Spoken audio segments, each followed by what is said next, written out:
দেখতে পাচ্ছেন আমি এখানে আলু, টমেটো, পেঁয়াজ, বরবটি কেটে রেখেছি এবং পাশে আছে আমার, এই যে দেখুন এখানে দুটো ডিম নিয়েছি। এখন এগুলা আমি কড়াই এখন তেল দিব, কিছুক্ষণ অপেক্ষা করব তেলটা হিট পর্যন্ত। লক্ষ্য করবেন তেলটা যেন ঠিকঠাক মতো গরম হয়, তাহলে খাবারের টেস্টটা একটু ভালো হবে।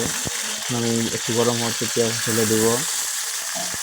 পেঁয়াজটা ঢেলে দিয়ে অবশ্যই একটু সময় অপেক্ষা করব। এখন কিছু কাঁচামরিচ দিয়ে দিব পেঁয়াজের সাথে। এবার কাটা সবজিগুলো দিয়ে দিলাম একে একে। আলু, আপনারা দেখতে পাচ্ছেন আমি কিন্তু আলুটা কিন্তু গোল গোল করে কেটেছি, এর যেন চারদিকে ভাজা হওয়ার পর মাঝখানটা একটু সুন্দর থাকে। এখানে একটু নাড়াচাড়া দিব,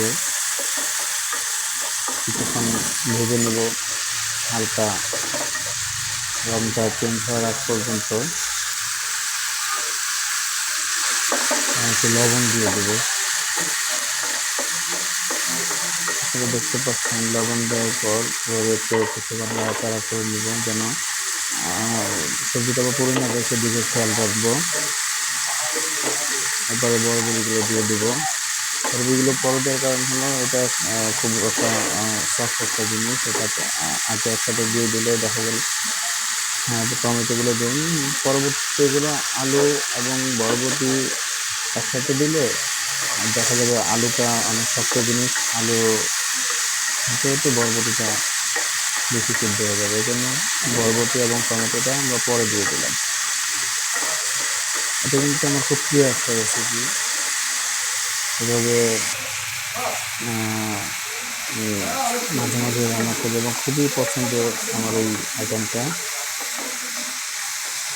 আপনারা খুব সিম্পল একটা পদ্ধতি, এটা সবাই চেষ্টা করলে পারবো।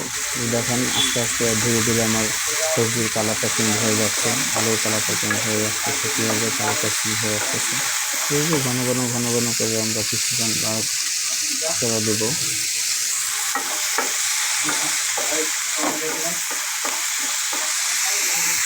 যেন আপনার খেয়াল রাখবেন যেন পুরো না ঘন নাড়াচাড়া দিতে হবে, এইভাবে যেন জিনিসটা কোথাও পড়ে না যায় সেদিকে লক্ষ্য রাখবেন।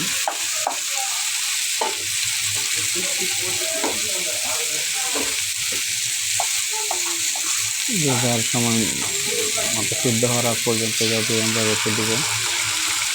তারপর ডিম, যে ভাঙা ডিম দুটো ছিল ডিমগুলো আমরা মিক্স করে নেব।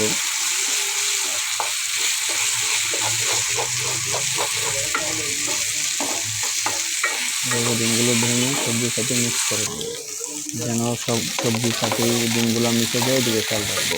এবং এরকম একশো পর্যন্ত নাড়াচাড়া দেওয়ার পর দেখবেন এরকম একটা কালার চলে আসছে, ডিম সবজি মিশে সুন্দর একটা কালার চলে আসবে। কিছুক্ষণ এইভাবে ভেঙে নেব যেন ডিমগুলো এক জায়গায় জড়ানো হয়ে যায়। এবার আলাদা করে সিদ্ধ করে রাখা নুডলসগুলো এখানে দিয়ে দিব। আমি এই জিনিসটা আপনাদের থেকে শিখে দেখেছিলাম যে আসলে কী আনবো দেখানো যায়। আসলে নুডলস এভাবে দিয়ে নাড়াচাড়া দেবো। এবার একটু টেস্ট মেকার দিয়ে দেবো। টেস্ট মেকারগুলো অবশ্যই চারদিকে ছড়িয়ে ছিটিয়ে দেবো যেন এক পাশে না লেগে যায়, এরকম যেন না হয়, তাহলে স্বাদটা আসলে খুব ভালো হবে না। এখন আমরা টেস্ট মেকারগুলো ভালোভাবে দিয়ে দিচ্ছি এবং সুন্দরভাবে মিক্স করার জন্য যার যার এটা অনুযায়ী আমরা আগে নাড়াচাড়া দিব। লক্ষ্য রাখতে হবে যেন টেস্ট মেকারগুলো একদিকে জড়ো না হয়ে যায়। এখন গাইস আমাদের নুডলস প্রস্তুত এবং গরম গরম পরিবেশন করার জন্য একটা ভালো একটা প্লেটে নিয়ে পরিবেশন করব।